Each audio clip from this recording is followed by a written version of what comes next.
हर खबर पर होगी आपकी पकड़। डाउनलोड कीजिए एबीपी लाइव ऐप। बात कर रहे हैं प्रवासी मजदूरों पर हो रही पॉलिटिक्स की।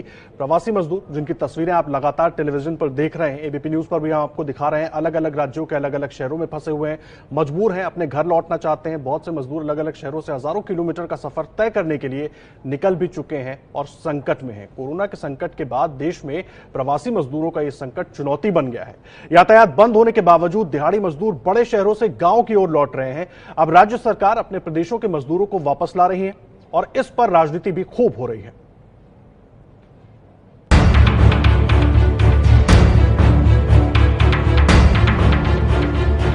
कोरोना संकट में भारत ने लॉकडाउन की मदद से बदतर हालातों को थामने में सफलता हासिल की है। पहले 21 दिन के लॉकडाउन और फिर 19 दिन के दूसरे लॉकडाउन से सबसे ज्यादा संकट निचले तबके के दिहाड़ी मजदूर और रोजाना की आय पर निर्भर कामगारों पर पड़ा है। दिल्ली, महाराष्ट्र और अहमदाबाद जैसे महानगरों से लोगों के पलायन की तस्वीरें कोरोना संकट के बाद दूसरी सबसे बड़ी परेशानी बनकर उभरी।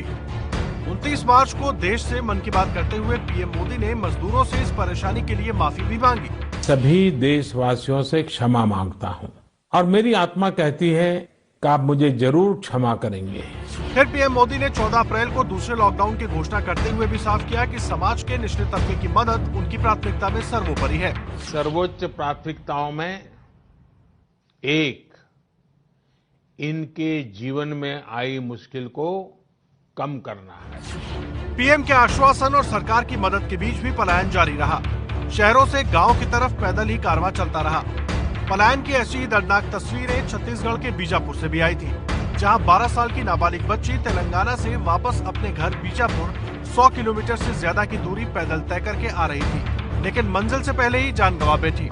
ऐसी तस्वीरों के बीच राज्य सरकारों ने एक्शन लेना शुरू किया। गुजरात सरकार ने अपने राज्य के फंसे हुए मजदूरों को अन्य राज्यों से वापस लाने के लिए गाड़ी की व्यवस्था की है। लॉकडाउन की वजह से अभी यहाँ पर भी इंडस्ट्री बंद है और कुछ दिन बंद रहने की संभावना है और उनके घर से भी बहुत फ़ोन आ रहे हैं, तो इसके लिए उन्होंने हमारी रिक्वेस्ट पर आदरणीय मुख्यमंत्री श्री विजय भाई रूपाणी साहब को रिक्वेस्ट किया था और उन्होंने कलेक्टर श्री को सूचना दी है कि जो अपने वाहन में अपनी व्यवस्था से जाना चाहते हैं उनको परमिट कीजिए। गुजरात के अलावा कुछ और राज्यों ने भी अपने राज्य के मजदूरों के लिए इंतजाम किए हैं। जैसे यूपी सरकार ने अन्य राज्यों में फंसे अपने प्रवासी मजदूरों को वापस लाने का फैसला किया। मध्य प्रदेश के सीएम ने भी अपने राज्य के प्रवासी मजदूरों को वापस लाने के निर्देश दिए। राजस्थान की गहलोत सरकार भी अन्य राज्यों से सहयोग कर अपने राज्यों के लोगों को वापस ला रही है। वहीं बिहार में इस मुद्दे पर जमकर बवाल मचा है। बिहार के विपक्षी नेता तेजस्वी यादव राजस्थान के कोटा में फंसे मजदूरों और छात्रों को वापस लाने के लिए अनुमति मांग रहे हैं, तो सरकार में आसीन जेडीयू इसे राजनीति से प्रेरित बता रही है। देखिए, मजदूरों का ये संकट जितना बड़ा है, अलग अलग राज्य सरकारों के लिए उतनी बड़ी ही चुनौती, और यही बड़ा सवाल है कि आखिर इस पर पॉलिटिक्स क्यों हो रही है। और इस पर बात करने के लिए हमारे साथ 3 खास मेहमान इस वक्त जुड़ गए हैं। उन तीनों का ही रुख करते हैं। हमारे साथ प्रताप सिंह खचारियावास साहब मौजूद हैं, ट्रांसपोर्ट मंत्री राजस्थान के हैं और अभी जुड़ेंगे कुछ देर में हमारे साथ। और केशव मौर्य साहब उत्तर प्रदेश के उप मुख्यमंत्री हमारे साथ जुड़े हुए हैं। नीरज सिंह साहब हमारे साथ मौजूद है, जनसंपर्क मंत्री हैं आप बिहार के। मौर्य साहब, मैं आपसे इस चर्चा की शुरुआत करना चाहूंगा। इस वक्त हमारी चुनौती ये थी कि किसी भी तरह से जो हमारे प्रवासी मजदूर हैं उनको राहत पहुंचाई जाए, चाहे खाने पीने के लिहाज से हो, चाहे अब जो स्थिति है वो घर आना चाहते हैं उसके लिए व्यवस्था करें। राजनीति क्यों शुरू हो गई है इस पर? ये व्यवस्था करना हमारा फर्ज है, सरकारों का फर्ज है, फिर राजनीति क्यों हो रही है? ये राजनीति का विषय नहीं है आदर्श जी। यह निश्चित तौर से एक बहुत बड़े संकट का काल है जी। और यह संकट केवल हिंदुस्तान में, भारत में नहीं है, बल्कि पूरे दुनिया में यह संकट है। और भारत की तुलना में दुनिया के बहुत सारे देश बहुत बड़ी कीमत भी इस कोरोना संक्रमण के कारण से चुकाने का काम कर रहे हैं जी। वह आप सबके चैनल के माध्यम से लगातार देश देख रहा है, दुनिया देख रही है। उत्तर प्रदेश देश का सबसे बड़ा प्रदेश है। हमारे प्रदेश से देश का कोई ऐसा राज्य नहीं होगा जिस राज्य में बड़ी संख्या में, चाहे वह छात्र हो, चाहे वह मजदूर हो, चाहे वह व्यवसाय करने वाले हमारे छोटे बड़े व्यापारी आदि हो, वो रहते हैं जी। यह सही है कि इस समय जब से कोरोना संक्रमण का संकट हुआ है, लॉकडाउन प्रारंभ हुआ है, काम नहीं है तो घर के लोग भी चिंतित हैं और जो घर पे नहीं है, अपने गांव में नहीं है, तो वहां जहां पर वह बैठा है वह भी चिंतित है। दोनों लोगों में संवाद होता है। जब लोग देखते हैं कि अमेरिका जैसे हर प्रकार की सुविधाओं से संपन्न जी देश लगातार बड़ी मतलब 50,000 से अधिक लोग, मैं आदर्श जी 1 मिनट पूरा कर रहा हूँ, 50,000 से अधिक लोग मौत के मुंह में जा चुके हैं और सबसे अधिक संख्या में वहां अस्पतालों में भी भर्ती है दुनिया के लगभग सभी देशों में। तो चिंतित होना स्वाभाविक है। देश में भी हमारे लगातार संक्रमितों की संख्या बढ़ रही है, स्वस्थ होकर के घर भी आ रहे हैं, कुछ लोगों को नहीं बचाया जा सका, वो हम सबको छोड़कर जा भी चुके हैं। यह एक बड़ी चुनौती का समय है और इस चुनौती में मुझे लगता है कि किसी को भी राजनीति नहीं करनी चाहिए, एकदम निरपेक्ष भाव से, निष्पक्ष भाव से सेवा का ही भाव रहना चाहिए और सेवा के भाव से ही सब कुछ करना चाहिए। जी, मुझे एक बात बताइए, यूपी सरकार का फिर प्लान ऑफ एक्शन क्या है? अलग अलग राज्यों में बहुत सारे ऐसे प्रवासी मजदूर हैं, कुछ आंकड़े हैं आपके पास? क्या कुछ आंकड़े आप दे पाएंगे हमारे दर्शकों के लिए? कोई लमसम आंकड़े, कुछ असेसमेंट किया हो सरकार ने? देखिए, सरकार ने असेसमेंट किया है, संख्या हमारी बहुत अधिक है और विशेष तौर से जिनकी बात आप मजदूरों की करते हैं, कामगारों की करते हैं, इनकी संख्या चाहे महाराष्ट्र हो, चाहे दिल्ली हो, चाहे हरियाणा हो, देश के कई राज्य, अगर उत्तर प्रदेश और बिहार के लोग कामगार के रूप में वहां ना हो तो वहां का सारा काम भी ठप पड़ सकता है जी। लेकिन उत्तर प्रदेश सरकार कतई ये नहीं चाहती है कि किसी जगह से किसी को लाने का काम किया जाए, लेकिन जब परिस्थितियां मतलब ऐसी बन जाती हैं कि जो जहां पर है वहां की सरकार, जैसे मैं उल्लेख करना चाहूंगा, ये मैं कह रहा हूं कि राजनीति का विषय नहीं, लेकिन चर्चा इसलिए कर रहा हूं कि जब उत्तर प्रदेश और बिहार के जो हमारे भाई बहन हैं, मजदूरी करते थे, छोटे मोटे व्यापार करते थे, रोज कमाते रोज खाते थे, अगर दिल्ली सरकार डीटीसी की बसों में भर करके यूपी के बॉर्डर में उनको छोड़ देगी और वह भारी भीड़ पैदल ही चल पड़ेगी, आप सब लोगों ने उसको दिखाने का भी काम किया था जी। तो उस समय हमारा धर्म क्या है? हमारे पास जो व्यवस्था है उस व्यवस्था के अंतर्गत नहीं, लेकिन मौर्य साहब ये स्थिति तो महाराष्ट्र में भी है, लाखों की संख्या में वहां पर भी फंसे हुए हैं प्रवासी मजदूर, हमारे लाखों की संख्या में है और वो घर वापसी चाहते हैं और शिवसेना की तरफ से मांग भी की गई कि ट्रेनें चलाने के लिए। मैं आदर्श जी, मैं अंतर बता रहा हूं आपको, महाराष्ट्र में भी है, वह भी वापस आना चाहते हैं, हरियाणा में है, वह भी आना चाहते हैं, दिल्ली में वह भी आना चाहते हैं, हैदराबाद में है, बंगलौर में है, या देश गुजरात में, अहमदाबाद, सूरत, जहां कहीं भी है वो सब आना चाहते हैं। लेकिन हर जगह से यह परिस्थिति नहीं खड़ी हुई ना, जो परिस्थिति दिल्ली से खड़ी हो गई थी हमारे सामने।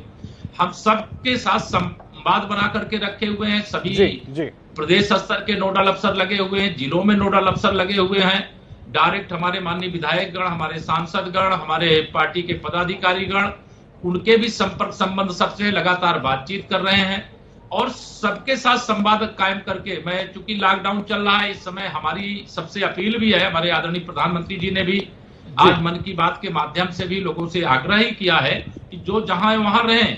हम उत्तर प्रदेश सरकार की तरफ से भी आश्वस्त करना चाहते हैं कि जो जहां है उनको जो सुविधा चाहिए हम वहां पर उनको उपलब्ध कराने का काम करेंगे, लेकिन जो नहीं रुक रहे हैं, जो निकल पड़ रहे हैं, वहां की सरकारों से भी अपील करते हैं, चाहे वह कोई राज्य सरकार है, कि कृपा करके उनकी व्यवस्था करने का काम करें जिससे उनको आना ना पड़े। जो सभी राज्य सरकारें एक दूसरे का सहयोग कर रही है, इसमें किसी पर आरोप नहीं लगा रहा हूं, लेकिन ये शुरुआत दिल्ली से हो गई थी। जी चलिए, शुरुआत दिल्ली से हो गई थी। आप रहे हमारे साथ, दो और खास मेहमान भी जुड़े हुए हैं और ये चर्चा बेहद अहम है, इसलिए आप सबकी इसमें भागीदारी बहुत जरूरी है। देखिए, नीरज सिंह साहब भी हमारे साथ जुड़े हुए हैं, जनसंपर्क मंत्री हैं बिहार के। जी जी, कहिए। मैं एक बैठक में मुझे मैं जाना चाहूंगा जी, एक महत्वपूर्ण बैठक है, इसके लिए क्षमा चाहते हुए मैं निकलूंगा। जी, मौर्य साहब को जाना है, एक बैठक के लिए कह रहे हैं, लेकिन दो और खास मेहमान हमारे साथ जुड़े हैं। बहुत शुक्रिया मौर्य साहब हमारे साथ जुड़ने के लिए। दो खास मेहमान और हमारे साथ जुड़े हुए हैं। नीरज सिंह जी, मुझे एक बात बताइए, केपी मौर्य साहब को आप सुन रहे थे, आपकी सहयोगी पार्टी के नेता हैं, उप मुख्यमंत्री हैं उत्तर प्रदेश के, वो मजदूरों को जहां से लाने की, जहां भी फंसे हैं या आना चाहते हैं उनको लाने की कोशिश करने की बात कर रहे हैं। ऐसे में बिहार सरकार पर बार बार सवाल उठ रहे हैं, खास करके कोटा वाला जो कांड हुआ उसके बाद, क्योंकि जो वीआईपी हैं वो अपने बच्चों को ले आ रहे हैं, बाकी बच्चे वहां फंसे हुए हैं, वहीं से बहुत सारे सवाल खड़े हो गए। देखिए, सबसे महत्वपूर्ण विषय यह है कि आदरणीय प्रधानमंत्री जी ने, मैं समझ नहीं पा रहा हूं कि देश में जो विमर्श हो रहा है उसमें आदरणीय प्रधानमंत्री जी देश में कोरोना के राष्ट्रीय संकट पर उनको पूरी तथ्यगत जानकारी है और वो बार बार निवेदन कर रहे हैं कि जहां जो है वो रहें। परसों ही जहानाबाद के पंचायत प्रतिनिधि से उन्होंने बात करते हुए कहा कि आप प्रवासी लोगों से बात करते रहिए, बात वो परिवार से दूर है, परिवार बात करिएगा तो सुकून मिलेगा। मैं यह कहना चाहता हूं कोटा क्या है, ये हमारे बच्चे हैं ना। कोटा का मैंने सिर्फ एक उदाहरण दिया है नीरज जी, बात प्रवासी मजदूरों की भी है, सबका जुड़ा हुआ मसला है। नहीं, मैं बता रहा हूं, मैं आ रहा हूं। तो कोटा में 1 महीना वहां की सरकार उन बच्चों की निगरानी नहीं कर सकती, यह दुर्भाग्यजनक है। पूरी इकोनॉमी कैलिफोर्निया विश्वविद्यालय का कैम्ब्रिज यूनिवर्सिटी है, वहां की सरकार उन बच्चों की निगरानी अगर नहीं कर सकती है तो इस देश का, हिंदुस्तान में करोड़ों प्रवासी है जो विभिन्न राज्यों में रहते हैं, तो उनकी चिंता कौन करेगा? वो बच्चे सुरक्षित रहे और संक्रमित न हो। मूल खतरा किस बात का है? संक्रमण का है। आप देख रहे हैं कि आंकड़े जो बढ़ते हैं, जब उसको माइक्रो लेवल पर देखा जाता है, ट्रैकिंग किया जाता है, तो एक आदमी से कितने लोग संक्रमित हो रहे हैं, तो उनकी जिंदगी खतरे में न पड़े। और प्रवासी जो मजदूर हैं पूरे देश के अंदर में, हम लोगों ने, हमारी सरकार ने अभी तक के हम लोगों ने जो काम किया है कि 15,22,000 लोगों को हमने अपने ऐप के माध्यम से सहायता दिया। हम लोग माइक्रो लेवल पर इसकी पल्स पोलियो की तरह स्क्रीनिंग करवा रहे हैं। 3,90,18,084 व्यक्ति के यहाँ घर घर जाकर सर्वे कर रहे हैं। चिंता इस बात की है कि संक्रमण नहीं हो, और 6,000 करोड़ रुपया हमने खर्च किया इस संदर्भ में। नीरज जी बिल्कुल ठीक है, मैं माफी साहब बीच में आपको रोक रहा हूं, बिल्कुल ठीक बात कह रहे हैं, लेकिन मुझे एक बात बता दीजिए, जो प्रवासी मजदूर हैं हमारे बिहार के अलग अलग राज्यों में जो फंसे हुए हैं, उनके लिए क्या कर रही है आपकी सरकार? उनके लिए हम लोगों ने सबसे पहले हमने ऐप जारी किया। देश का पहला राज्य बिहार है जिसने कि 15,22,000 लोगों के खाते में राशि हस्तांतरित किया, और साथ ही साथ उनके परिजन भी अपने परिवार के लिए परेशान नहीं हो। अगर गवर्नमेंट मानक के अनुसार हैं तो हमने उनके लिए भी पैसे, उनके खाते में राशन के साथ साथ राशि स्थानांतरित किया। सोशल सिक्योरिटी के तहत, स्कॉलरशिप के तहत, आंगनबाड़ी में उनको जो पोषाहार मिल रहा था, वो सारे इसके चलते कि वो परिवार तनाव में नहीं रहे। अगर मुंबई में वह व्यक्ति बैठा हुआ है तो उसके परिवार को 2 जून की रोटी की चुनौती का सामना नहीं करना पड़े और लॉकडाउन सफल हो, इसके लिए हमने ये किया। हम तो 6,000 करोड़ जाना चाहूंगा, लेकिन सवाल ये है कि मजबूरी है तभी तो कोई भी व्यक्ति पैदल निकल पड़ा है हजारों किलोमीटर का सफर करने के लिए। मजबूरी तो है, उस तक मदद नहीं पहुंच पा रही है।